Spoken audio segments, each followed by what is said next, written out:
নজরুল চেতনা দেশে ও আন্তর্জাতিক পর্যায়ে ছড়িয়ে দেওয়ার আহ্বান জানিয়েছেন প্রধানমন্ত্রী তারেক রহমান।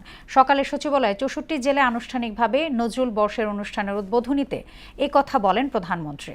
জানান, নানা আয়োজনের মাধ্যমে সারা দেশে শিক্ষা প্রতিষ্ঠানের শিক্ষার্থীদের মাধ্যমে বছর জুড়ে নজরুল বর্ষ পালন করা জরুরি। তানজিদ ভুঁইয়ার প্রতিবেদন।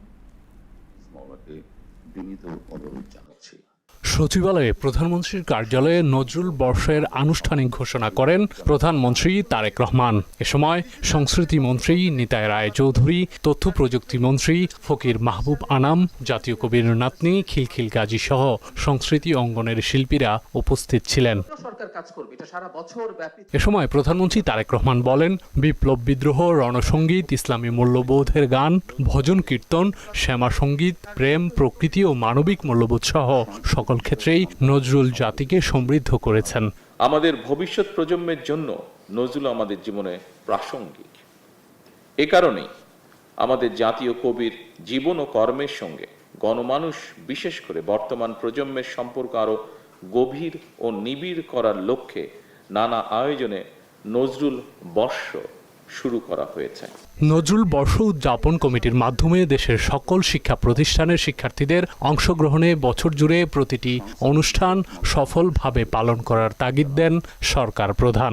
তার সাহিত্যকর্ম আন্তর্জাতিক পরিসরে আরো বিস্তৃতভাবে প্রচারের সুযোগও কিন্তু তৈরি হয়েছে। আসুন এই সুযোগটিকে কাজে লাগিয়ে সারা দেশে নজরুল বিশেষজ্ঞ তথা নজরুল প্রেমীদের নিয়ে গঠিত নজরুল বর্ষ উদযাপন জাতীয় কমিটির মাধ্যমে দেশের সকল জেলা, উপজেলা এবং বিভিন্ন শিক্ষা প্রতিষ্ঠানের শিক্ষার্থীদের অংশগ্রহণে বছর জুড়ে প্রতিটি অনুষ্ঠান সফলভাবে পালন করা অত্যন্ত জরুরি বলে আমি ব্যক্তিগতভাবে বিশ্বাস করি। জাতীয় কবির সাহিত্য সঙ্গীতের বহু ভাষিক অনুবাদ ও গবেষণা বিশ্ব অঙ্গনে ছড়িয়ে দেওয়ার আহ্বানও জানান প্রধানমন্ত্রী।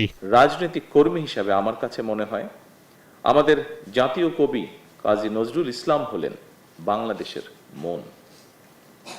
আমাদের জাতীয় কবি কাজী নজরুল ইসলাম যেমন বলেন, গাহি সাম্যের গান, সেখানে আসিয়া এক হয়ে গেছে সব বাধা ব্যবধান, সেখানে মিশেছে হিন্দু, বৌদ্ধ, মুসলিম, খ্রিস্টান।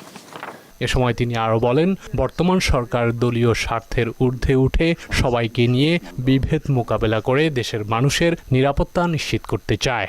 বর্তমান সরকারও এমন এক রাষ্ট্র এবং সমাজ বিনির্মাণের লক্ষ্যে কাজ করছে, যেখানে ধর্ম, বর্ণ নির্বিশেষে প্রতিটি মানুষ নির্বিঘ্নে নিরাপদে বসবাস করবে। শুধু মানুষের এই নিরাপত্তা নয়, আসুন কোনো প্রাণীও মানুষের হিংস্রতার শিকার যেন না হয়, বর্তমান সরকার সেটিও নিশ্চিত করতে চায়। পরে আনুষ্ঠানিকভাবে নজরুল বর্ষ 2026-2027 বছরব্যাপী কর্মসূচির আনুষ্ঠানিক উদ্বোধন ঘোষণা করেন প্রধানমন্ত্রী তারেক রহমান। কাজী নজরুল ইসলামের জীবন, কর্ম, সাহিত্য, সঙ্গীত, দর্শন এবং মানবিক চেতনাবোধের প্রতি গভীর শ্রদ্ধা জানিয়ে আনুষ্ঠানিকভাবে আমি নজরুল বর্ষ 2026-2027 বছরব্যাপী কর্মসূচির আনুষ্ঠানিক উদ্বোধন ঘোষণা করছে। তানজিদ ভুঁইয়া, মোহনা সংবাদ, ঢাকা।